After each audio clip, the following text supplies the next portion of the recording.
All right, ladies and gentlemen, welcome back. Thank you so much for being here today. I wanted to speak about what I believe is a crucial principle in life, business, whatever it might be. Just something that I admittedly have a tremendous amount of trouble with, but have found that the more I'm able to integrate this into my personal experience, the easier it is for me, which is this concept of learning how to slow down.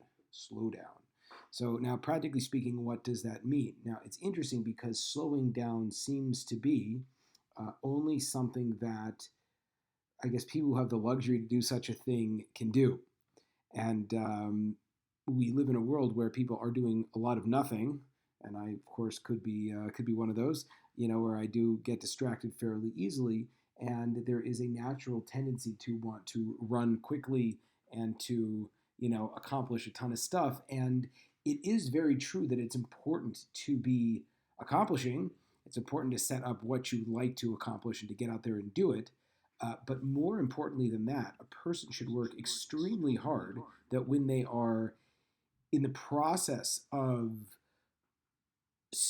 being like doing anything, that they slow down. Now, I'm going to kind of break that down and speak about that a little bit. Oftentimes, there's a question of how fast can I get through, one prospect or one customer and then jump onto the next one. And really, I find that that's a tremendous way to leave a lot of money on the table, or if you're not closing deals, to screw yourself up and just kind of get yourself a fat and quick no. And that's a problem because ultimately, if you don't know how to slow down, you could potentially find hundreds more clients, but at the same time, or prospects, you can get many, many more prospects, but at the same time, if you aren't being slow, so then you're going to lose a lot of them, or they're going to buy less from you, or they're not going to be so invested in the process. Now, this works specifically in my industry, in the coaching industry, and also in the rabbi industry, because at the end of the day, it's like, what are you actually trying to accomplish? Do you want people to be invested in you? Do you want people to actually change and grow and get better? Or are you just in some race against time or race to try to make yourself look more productive? And at the end of the day, I think first of all, I mean, let's get real here. You have to figure out who you're working for. If you're working for yourself, or if you're working for an organization that has enough emotional and intellectual intelligence to value the customer experience, then you have to appreciate the fact that slowing down is going to get you a lot more. And if you work for, I don't know, any of these other organizations, whichever it might be, or a company where all that matters is, just, hit your numbers.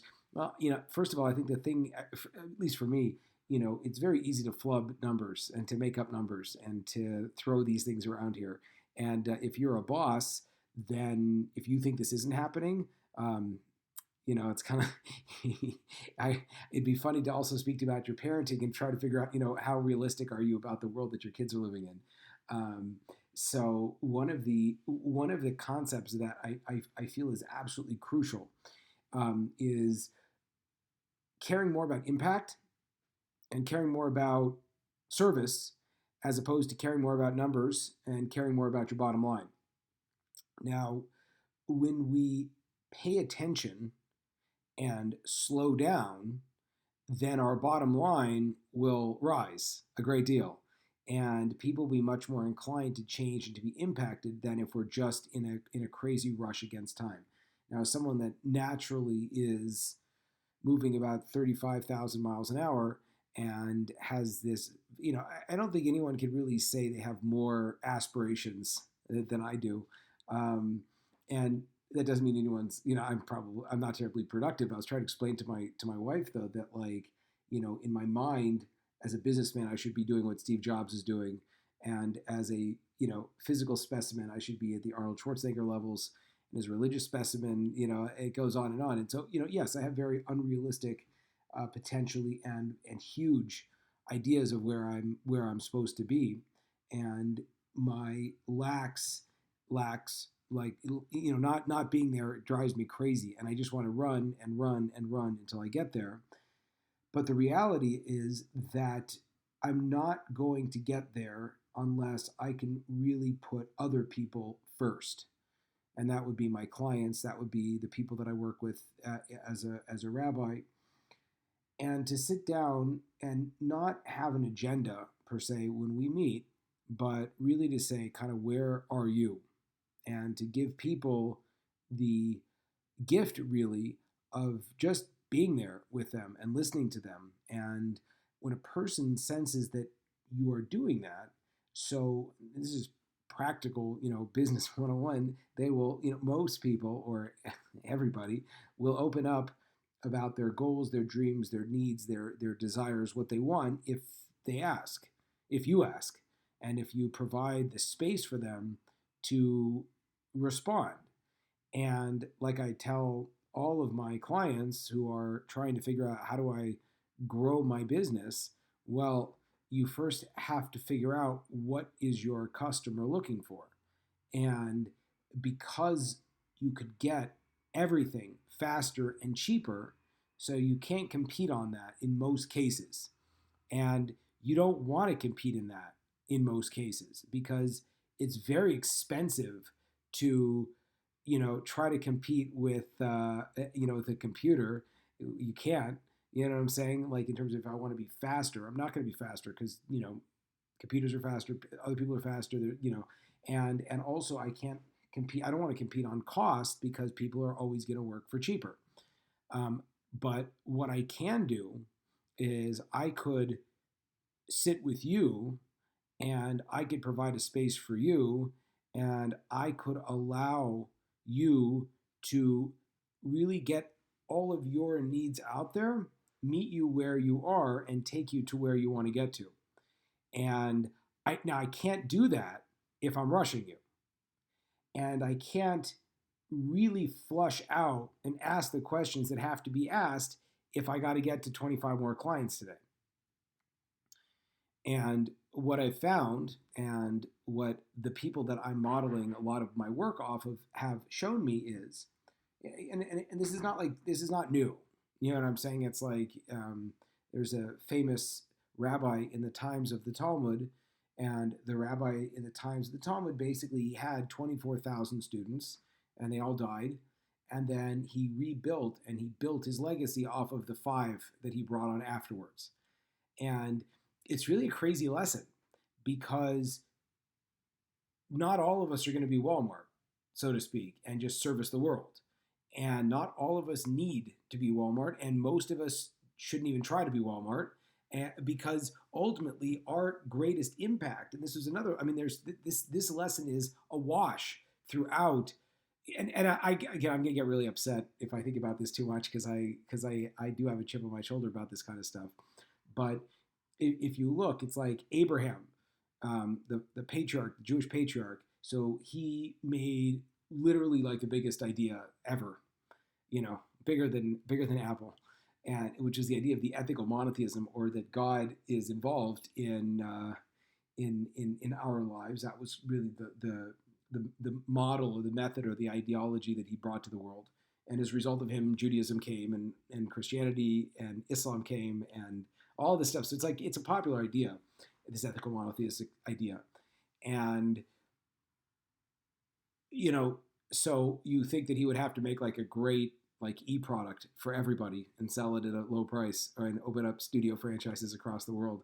And really, at the end of the day, like, his biggest impact was his son, that one kid, and from that one kid came 2 kids, but really one that was pushing this agenda, and it built out from there.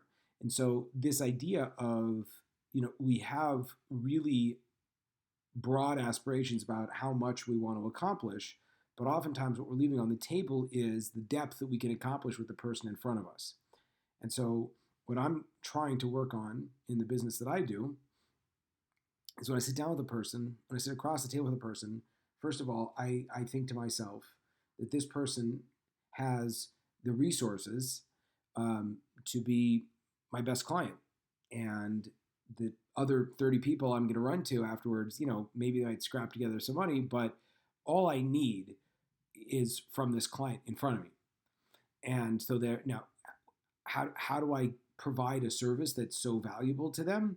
So the answer is, again, I have to slow down and I have to ask questions and I have to find out, well, what do you want and what are you looking for and why do you want that, and kind of where are you now and what's it going to take to get you there and how can I help you? And it's it's nuts because it's so simple, but it's so hard, because we're like, okay, great, gotta go, and then they're like, oh, okay, and that's a big challenge because ultimately, if you're listening to someone, and I'm saying for me personally, if someone sits down with me and they say, what do you want, and I'm able to outline my goals, whatever it might be, and they push me on that, they're like, well, what do you really want? And I was like, okay, well, this is the part, and the shocking thing is a lot of people don't even do this. Like I was sitting with one individual and asking them about the aspirations for their company, and they just never thought about it.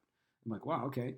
And I sat with somebody else, and the aspirations that they had for the company was like, once they started realizing what kind of an asset they were sitting on, they were like, oh my god, like this is worth 10 times that. I was like, yeah. So a lot of it has to start with the fact that we don't dream big enough. But once we are coached to dream bigger, to think bigger, and to really start to step into what we really want, so then all of a sudden you get this like gnawing hunger that I actually want to do that stuff because it looks awesome or it sounds awesome or it is awesome. And when I have that, like I was telling, it's like if you are able to tap into what you're really able to do and you get a path on that place, so that like that's ultimately a priceless gift. That's a priceless ability, and income becomes really immaterial because if you can just figure out and act at your highest self and be totally aligned and dreaming the right kinds of dreams and taking the right kinds of actions, so then it becomes very simple that there's no amount of money that's gonna that someone would say, how much does it cost, how much are your dreams worth, and I'm just saying for me personally, and how much money would you like to make, and if you were totally in line with who you are and everything like that, what how much money would that look like? So the answer is like a ton of money. So like any money that comes in the training for that is really immaterial because I really want that. And that's the power of slowing down and getting a person to really see the bigger picture. And the same thing's true with spirituality. It's like, what are you willing to give up in when it comes to the pursuit of your highest self, your highest spiritual self, your highest parenting self?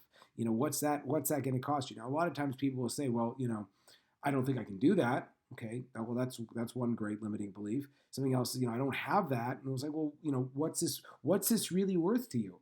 And that you can't, like, again, like no one, I don't know who's saying this stuff, per se. Everyone talks about the hustle and the grind, and let's hit up another 10,000 people and have another, and it's true. You do have to get out there. You do have to have conversations, but rather than try to figure out how do I generate another 300 prospects, why don't I focus on the 3 prospects I have in front of me and actually slow down and try to serve them and see where that leads.